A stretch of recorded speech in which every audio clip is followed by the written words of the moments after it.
Ассаламу алейкум, урматтуу туугандар, бардыгыңыздарга жакшы жаңылык менен бөлүшүп коёюк. Азыр өзүңүздөр билгендей Меккеде учактар учпай атканга байланыштуу көп кыргыздар умрага келип, гостиницалар бүтүп, көчөдө калып калгандар болуп атат. Ар кандай ситуациялар болуп атат, студенттер. Бардыгыңыздар, урматтуу туугандар, мына Кудай буйруса бүгүн башта иретке келтип ишке түшүрдүк. Меккеде салынган, Садыр Нуркожоевичтин колдоосу менен салынган мейманканага баарыңарды чакырабыз, урматтуу туугандар. Бул жак харамдын ичине кирет, 100 000 сооптун ичине кирет территориясы. Анан бул жакта мечит бар, урматтуу туугандар. Жакын мынакей бул жакта мечит бар. Анан бул жакта дагы өткөндө 1000 киши бата турган мечит бар. Бул жакта сабак өтө турган бардык шарттар бар. Жашай турган гостиницага бардык шарттар түзүлгөн.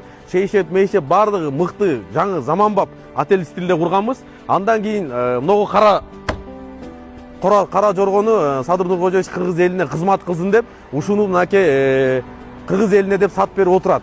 Буларды давайте кандай кызмат болсо адамдарды ташыгыла, элдин кызматына иштесин деп бул эле машинени бербестен, эми экинчи машина, урматтуу туугандар, мынакей. Бул болсо Аккашка туугандар, Кудай буйруса. Буну дагы кыргыз эли үчүн деп Садыр Нуркожоевич ушу вакыф бүткөндө абишайт эткенде эле ошол нерсени бизге табыштаган эле, ушул нерсенин баарын сатып алып мынакей вакыфка койдук. Урматтуу туугандар, вакыттын ичин көргөзө турган болсок, мынакей көрүңүздөр. Бул жака ар бир кыргыз, бим кыргыздын жараны болсо бардыгы келе алат. Өзбек болобу, уйгур болобу, дунган болобу, бардыгы кыргыздар мынакей Нуркожо атындагы вакыф, урматтуу туугандар, бардыгы мыкты шартта, стартта турат, сизди эле күтүп турат иншалла. Бардыгыңыздар үчүн чын жүрөктөн жазалган, чын пейил менен кызмат кылганбыз, 1,5 жылдын ичинде салып бүттүк. Урматтуу туугандар, бардыгыңыздарды ушул жака чакырабыз.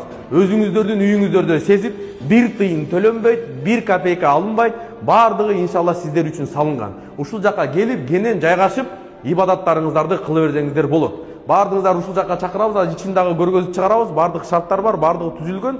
Келес болду, чамаданыңыз менен келес дагы ибадатыңызды кыласыз. Бул жакта лифттердин баары, комнаталардын баары 6 этаж бардыгы бөлүнгөн. Кудай буйруса сиздер үчүн салынган иншалла мейманкана, кыргыздар үчүн.